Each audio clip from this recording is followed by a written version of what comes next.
Good morning, everybody.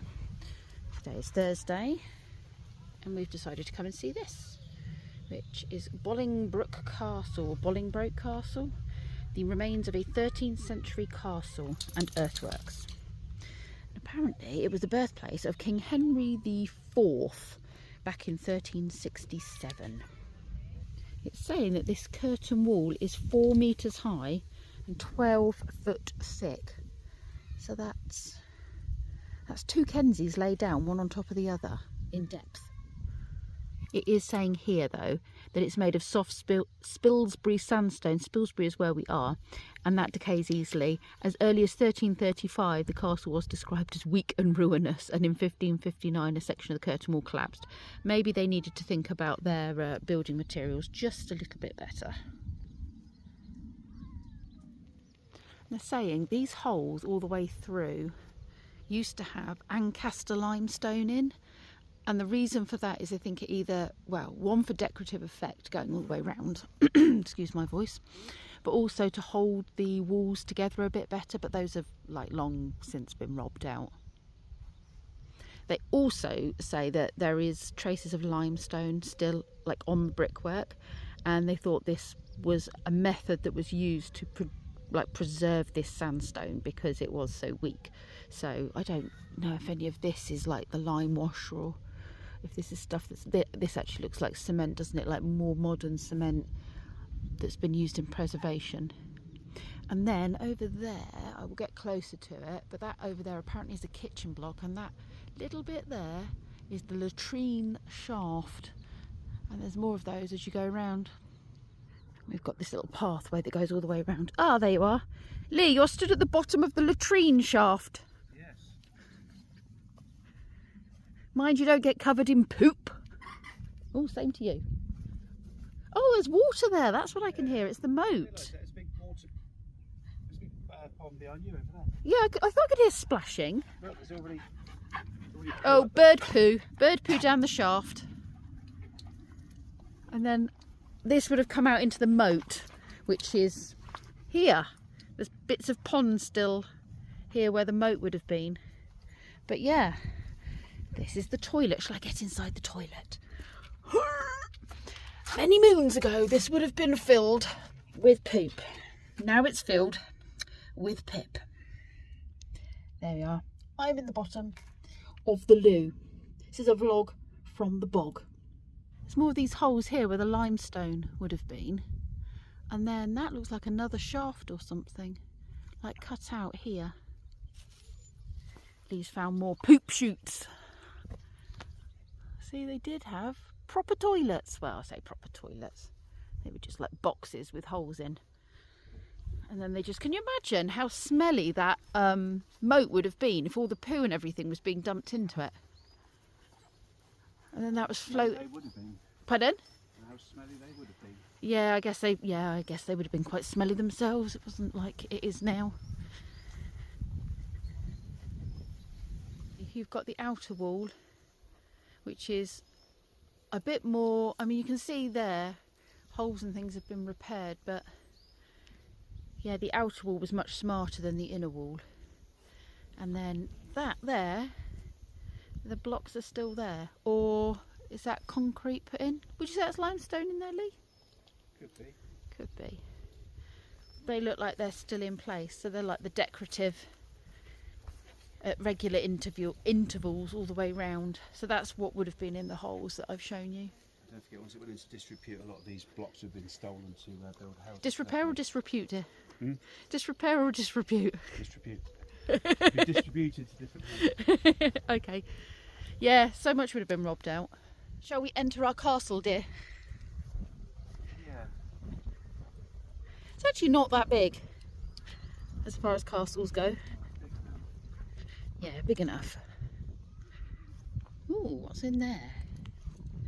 The gatehouse tower. Let's go in the gatehouse tower. We're going to go into the tower. We go down these steps. These were for the gatehouse keepers. Sorry, dog. Tripping over your... You coming down? These would have been for the gatehouse keepers. This would have been their quarters. But it also says that they were eventually, well, the cellars, so there was several layers, but the cellars were used for holding prisoners who were awaiting trial at the nearby courthouse. What do you think? You want to live in this little bit? Can you get back up? Oh, clever boy. Oh, we've lost the dogs. This is the West Tower. Oh, the stairs are a bit better on this one. Not so much jumping needed. So that's the West Tower for the guards. And they're saying in the 1960s and the 1970s, over where the poop chute was, which is over there, that's where the kitchens were as well, which doesn't sound very hygienic, but a lot of that was unearthed, excavated, checked out, and then it's been reburied just to protect it. So there's still a lot of stuff underground that's just been reburied again. This is a drawing of what they think the Great Hall would have looked like over in the 15th century. All these wooden beams, and that would have been located over there up against that curtain wall. Lee is currently stood, well, we've all stood in the Auditor's Tower, is it? Auditor's Tower? 18, what year did it collapse? 1815 it collapsed, the very last part of this tower to collapse. And then over there's a little hill bit, and they're saying that that was, well, they're undecided in exactly what it was, but it has a little moat around it, and they think it's where unnamed cattle, not unnamed, unclaimed cattle was kept. I can't imagine there was such a thing as unclaimed cattle. But yeah, that's where sort of stray cattle was put, and then it became barns and things as time went on. But I think it was called the Root Yard, R-O-U-T Yard, Root Yard, not sure how you'd pronounce it. And the moat would have ran all the way around this. Link's just checking out the area. But this is where the auditor would have been housed on his yearly visits to the king to do business. There's like a smiling stone. The lichen on the stone has made it into a smiley face. Darling, I fancy a cup of tea. Would you mind taking me to the kitchen? Well, no, it probably wasn't. The tea leaves wouldn't have been brought. Yeah, no tea or chocolate. There was absolutely no point living in this age. It would have been mead and stuff, would it not? Ale, hops. Because the water was poisonous, because it was so... Yeah. You'd end up with dysentery. Anyway, where these people are going, that's where we're heading, and that's the kitchen, which does not come with a kettle or any of the useful things that I would quite like. And we've got a little picture here of what it would have looked like. 3-storey building with chimneys going all the way through to the top. And then there would have been drains and sort of latrine shafts coming all the way down here, as sort of down this bit here. They think that might have taken rainwater away as well. Anyway, let's head to the kitchen. I wonder how many billions of people have walked down these stairs. I always find that really fascinating to think about the history that was here before. Smaller feet. Smaller feet, yeah, probably. Well, they were probably smaller all the way. So they would have had wooden joists in those holes. And that would have held the next floor.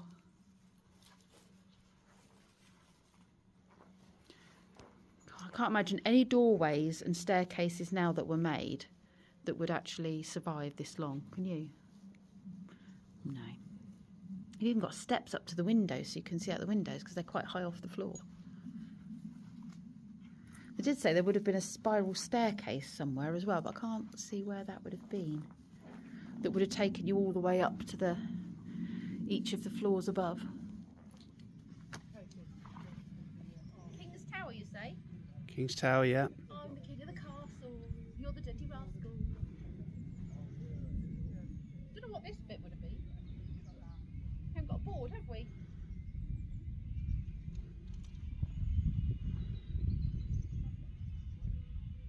This is an artist's impression of what they think the castle would have looked like back in the 15th century. And you've got the Great Hall there, and you've got the kitchens. The timber buildings That bit there would have been the Great Hall. I guess would that be in the kitchens maybe? Anyway, that's what they think it would have looked like back in the 15th century. Bolingbroke Castle was built by a powerful Norman baron called Ranulph de Blunderville, who was the Earl of Lincoln and Chester. That was back in 1220 to 1230. Lee and I were just saying we wondered what was under this mound and why it was still covered up. And we've just read that there's a kiln under here that was for firing bricks and tiles when they were building parts of the castle.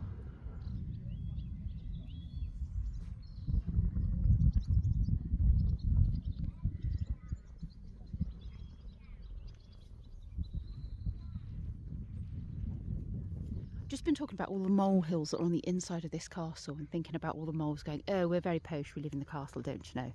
And then there's this wall bit here that's obviously more modern, outlining edges of, I guess, what would have been another tower or something maybe, or the entrance. And I'm just looking at the molehills coming up against it, and now in my head I'm imagining the mole battles going on. A mole arena. Yeah. Well, no, I'm just like, these are the invading moles. Here, look, there's the molehills and they're all invading, and this is all happening around us now and we're so totally unaware of it. Our consciousness is not on the level with the moles. So it's all very, you know, there's this little mole war going on and they're invading the castle, and the outer moles want to come in and become the inner moles.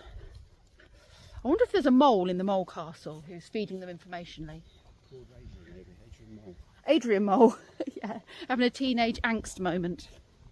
We've just pulled up in Spilsby, which is the town very close to where that Bolingbroke Castle is, which I don't know if I've shown in this video or I will have done a separate video of, probably a little bit of both, to be fair.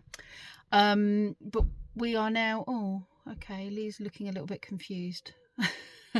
He's gone off to get the parking, but we're just gonna go and find a cafe and sit down, and there's a couple of charity shops, so we're gonna just, it's not busy here, which means it's good for the dogs.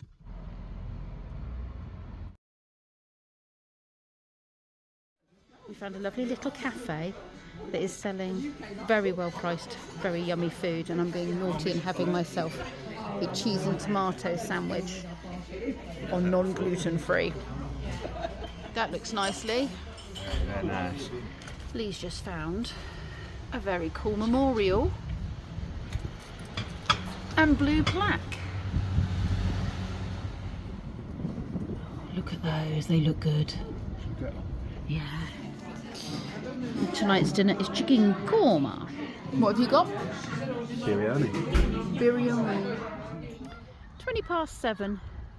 We've decided to come to the Mablethorpe boating lake just to walk off dinner. Lee's gone into the loos. I've come to see the geese, lots of Canadian geese and ducks. During the day they have these swans here, not real swans, but these swans, look, and pedlos. There's loads of geese.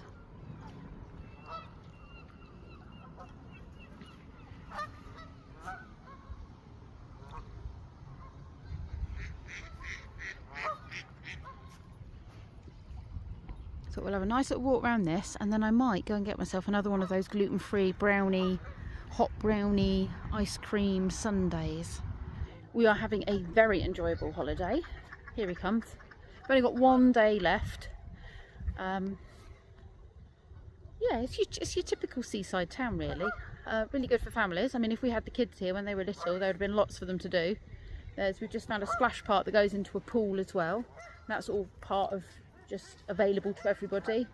Lots of car parks, fun ferry bits. It's all very good. Like I said, this boating lake bit, lots of amusements, arcades, lots of things for kids to spend all their money on. This man's mobility scooter is really cool. It's a VW. That's so cool. Well, these guys aren't bothered by anyone. Super humanised. He's got a gammy wing. He's probably broken it at some point. Oh yes, that does look very twisted. You got a broken wing, buddy. You'll not be flying south with the others, will you? Over here. Looking at this building, I'm thinking how cool and goth it is. That bay window's super cool as well. I like it.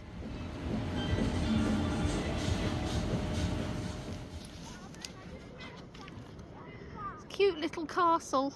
A little bit smaller than the one we saw today. Are you sleeping, emu? It either just growled or burped very loudly and I'm not sure which. Hi. Hi.